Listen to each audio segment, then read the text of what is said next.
When I woke up, even before I opened my eyes, I noticed that the room was light.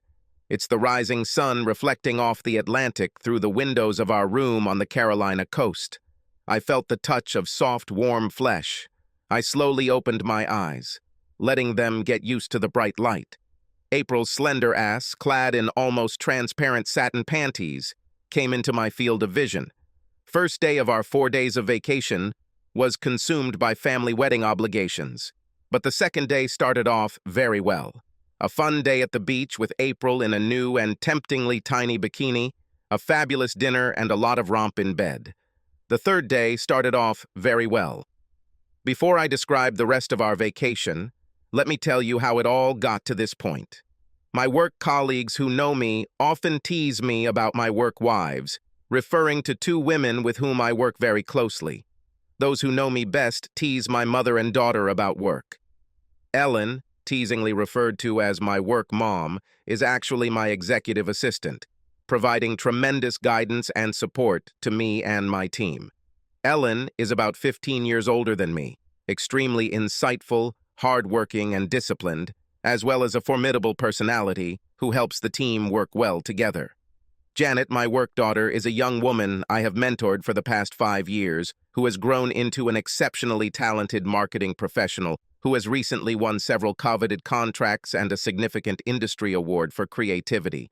What contributes to her success is her captivating personality, sharp mind, creativity, and, might I add, exceptional good looks.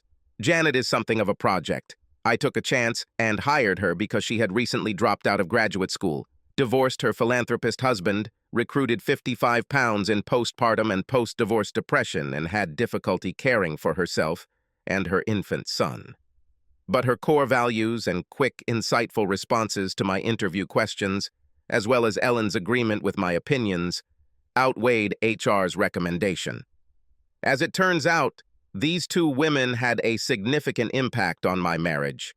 No, I was not romantically involved with Janet or Ellen. I would be lying if I said I didn't enjoy working with Janet and having her in the office. She is naturally slightly flirtatious and affectionate. She has a seductive voice and a killer smile.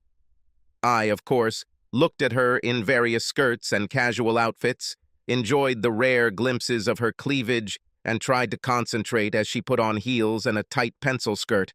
But in reality, I spend much more time watching the group of men in the office, trying to interrupt her work efforts, or being distracted by admiring glances and finding any opportunity to pass by her work area. I love my wife, April, and fully intend to fulfill my marital obligations if at all possible. However, over the past few years, my relationship with my wife has deteriorated significantly, and it has become very frustrating. Busy work schedules, new demands on our time as our parents grew older and needed extra attention, and children leaving for college have eroded previous relationships. After 23 years, our intimacy had declined to an unacceptable level. Romantic gestures and several attempts at serious conversations fell on deaf ears. My frustration became so obvious that Ellen picked up on it, making me realize that my attitude was affecting my overall behavior. April was a pretty girl when I met her in college, but over the years, she has grown into a beautiful woman. Judging by her mother and sisters, it is clear that the family is blessed with genetics that are well preserved. April is still stunningly attractive, although she doesn't make much effort to enhance her looks for me or others. As it turns out, I choose most of her clothes, and even then, she usually sticks to comfortable, casual clothes, leaving her closet and many dresser drawers full of barely used feminine outfits that highlight her beauty. But the fact that she doesn't dress to impress me was the least of my disappointments. The lack of interest in intimate life and respect for my general dissatisfaction takes its toll. There is no evidence that menopause is to blame, and there is no evidence of an extramarital affair. On some level, I'm sure April still loves me, but maybe she doesn't like me that much, and she certainly doesn't show any signs of attraction to me. This was the case about 9 months ago, when for some unknown reason, everything changed dramatically. A month ago, I found out the reason, and then everything changed even more. 9 months ago, my office hosted a staff recognition banquet, for outstanding achievement and the end of our most successful year yet. I was accompanied to the reception by April, but as it turned out, I was seated at the head table next to my coworker, Janet, who was about to receive an award for excellence. My duties included presenting the award. For the first time in my life, I bought a bespoke suit, which I was told looked amazing. Janet looks amazing too. Her hair is professionally styled, a rare luxury for her, and her dress fits like it was painted.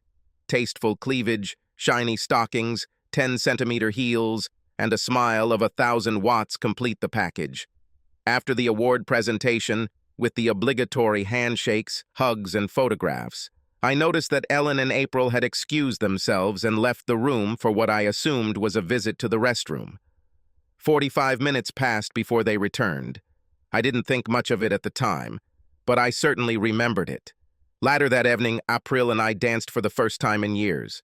We didn't have honeymoon sex or even older married sex that night, but for the first time in months, we were cuddling and cuddling. The changes continued. April came out to breakfast wearing yoga pants instead of sweatpants.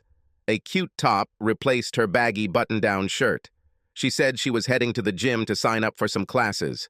After lunch, she shuffled the clothes in her dresser and closet. On Wednesday and Saturday, we had intimate relations, for the first time in many years, twice in a week. 6 weeks later, the twice-a-week routine had turned into 3 times, and hot sex became a more appropriate description of our connection. 6 weeks later, an April gym session had resulted in a 10-pound weight loss and stamina recovery, so that our bedroom antics could be described as wild sex, more reminiscent of college drinking bouts of horny students practicing all the positions described in the Kama Sutra. In addition to expressing my gratitude, I happened to inquire about the reason for all these changes. April's answer was always the same. "I love you," without any further elaboration. I was grateful to be reunited with April because my work wives had also experienced changes in status. Janet was promoted to our West Coast office, and Ellen retired. A month ago, 8 months after the awards banquet, I had the opportunity to have lunch with Ellen. After talking about her travels and activities in retirement, she asked how things were going in April. I smiled and said that things were going great on the home front. She chuckled and smiled in such a way that I knew she knew more than she was saying. I pressed her for more information. She looked into my eyes, smiled, and said, "You will pay for lunch. After all, you owe me a favor." She picked up her smartphone and typed in a few commands. After a few waves of her fingers, she looked at me and said, "I want you to listen to the audio file I sent you, and then delete it." That evening, after April left for the gym, I grabbed a diet drink and settled into a chair to listen to the file Ellen had sent. Yes, diet drink, not beer. A few months ago, I started working out and watching my diet to keep up with April. The file began with Ellen asking the question, "April, why do you think Jim and Janet are romantically involved?" April replied, "Look how they look at each other." She's beaming. Her cleavage is on display. Her nylon stockings have seams that I'm sure are stockings and garters. I don't. Remember the last time I saw him smile like that? He put on a new $1,000 suit to impress her. This can be seen when they look at each other. I wouldn't be surprised if they meet. There was a pause in the recording for more than a minute. Then Ellen spoke. "April, you couldn't be more wrong. I don't know where to start. Jim loves you, and you are incredibly lucky to have him. He is a wonderful person. Firstly, as you remember, Jim has your nephew's wedding in 2 weeks, and next month is your parents' 40th birthday. He asked me for advice on where he could buy a good new suit for these occasions. Secondly, he is very close to Janet. Close in the sense of a father-daughter relationship. He is very proud of her, and will not even consider a relationship that could jeopardize his or her future. Even if he were divorced from you, he would not pursue Janet because he understands that she has her whole life ahead of her with someone closer in age. You probably noticed a handsome man in uniform sitting at the table behind us. This is her companion, an officer whom Jim introduced her to about 2 months ago. This is who was supposed to be impressed by the neckline and seamed stockings. April muttered in response, but the way she looked at Jim. Ellen replied, Janet is a cool thing. She would never do anything to hurt Jim or jeopardize his marriage. But if Jim weren't married to you, I have no doubt that she would be more than happy to ignore the age difference and continue the relationship. She realizes what a great find Jim is. Ellen continued, You mentioned that Janet dressed up for Jim. What about yourself? You don't have any cleavage, but you have a great figure. Are you wearing tights or stockings? When you get home this evening, will Jim be able to see the sexy lingerie when you take off your dress? Have you put on his favorite perfume, and are you planning to dance with him? I noticed that you haven't updated your hairstyle for several years. But why exactly? The discussion continued for a few more minutes, discussing work life, home life, relationship changes, and other issues. Ellen then moved on to serious matters. It's no secret to Jim's loved ones that in the last couple of years, he has been disappointed with household chores. It hurts him because he loves you so much. You may have heard an advertisement for a law firm that claims to be a man's best friend. When he wants a divorce, he's had one of these business cards in his desk drawer for months now. I think he got it from a golfing buddy. I have no evidence that he plans to do anything with it, but he didn't throw it away. If I were you, I'd take this as a warning.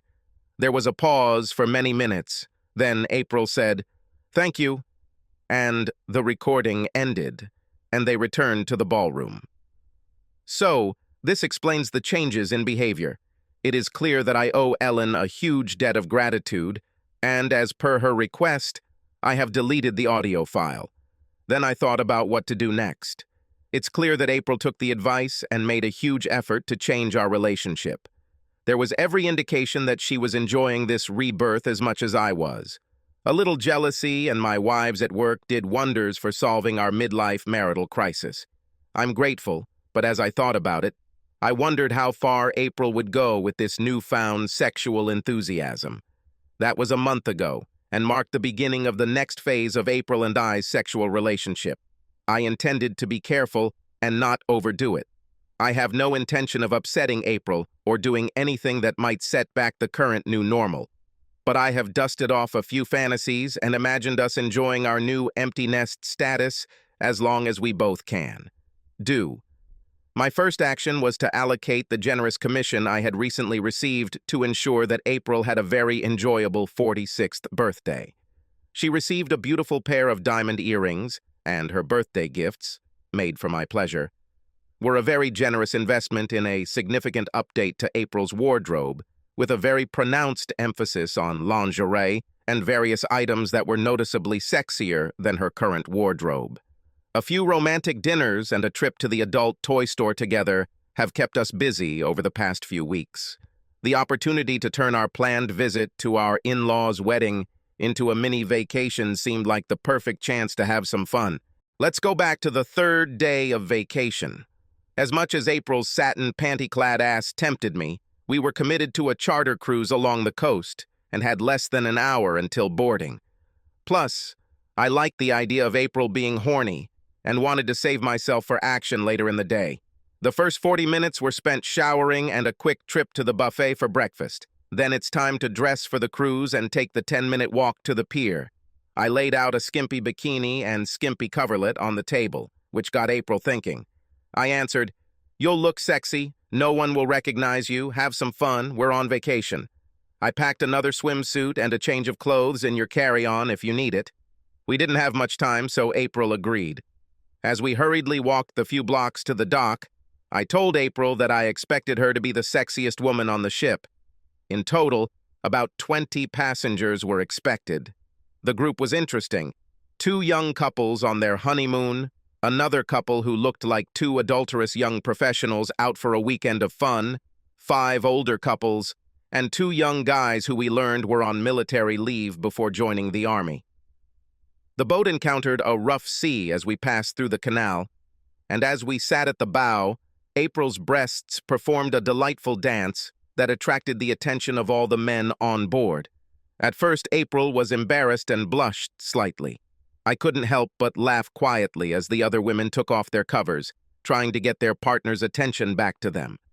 April seemed to understand the dynamic and removed the covers as well. I took this opportunity to generously apply sunblock to her skin, causing April to shiver slightly, her skin glowing. We had been sailing for about an hour when the captain mentioned that since everyone on board was an adult and we were in international waters, women could sunbathe topless, although he did not allow nudity on the ship. About 5 minutes after one of the young wives noticed her husband looking at April, she took off her top. The rest of the newlyweds chatted quietly, and 5 minutes later, a very beautiful set of size 2 breasts were put on display for everyone to see. Another 5 minutes, and the naughty cheaters size 5 couple showed up. The captain served Bloody Marys, juices, and fruit cups for those who wanted to indulge. The attention of the men on board was now focused on April, and they all seemed to be wondering if she would be the next to shed her top. I told April about all the men watching and told her it was her turn to take her top off. I knew her perfectly formed and still perky C-cup breasts would definitely win my vote for best set on deck and teased, "What needs to be done to make you give up your top?"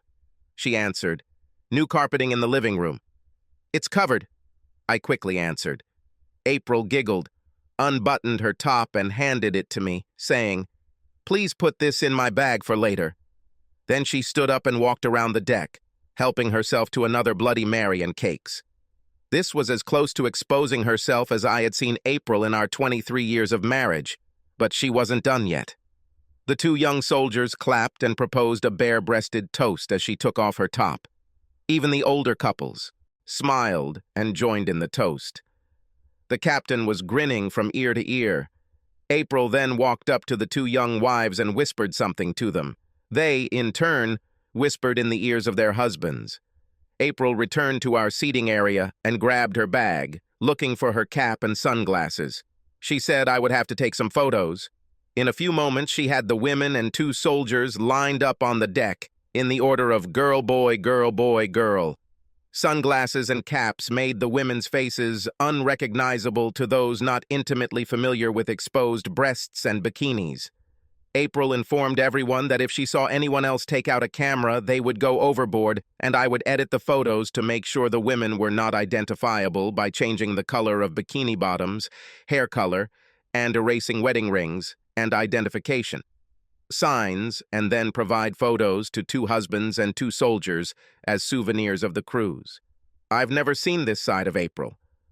I shook my head in surprise as she came back to me and thanked me for being such a good sport. As we headed to the pier, she put on her swimsuit without the bikini top. I wondered if she realized how see-through the swimsuit top would be in the bright sunlight as we walked back to the hotel and through the lobby. I wasn't going to say anything, of course, since she made it clear that we were heading to our room to satisfy this little need of hers. We were both so turned on that we barely walked in the door before all our clothes came off, and we started groping and kissing each other like horny teenagers. I had to take a nap and postpone the second round until the evening. At about 6 we started getting dressed for a normal evening. Less than a mile from our room, I spotted an interesting-looking Mexican restaurant with outdoor seating. It was the best vacation of our lives.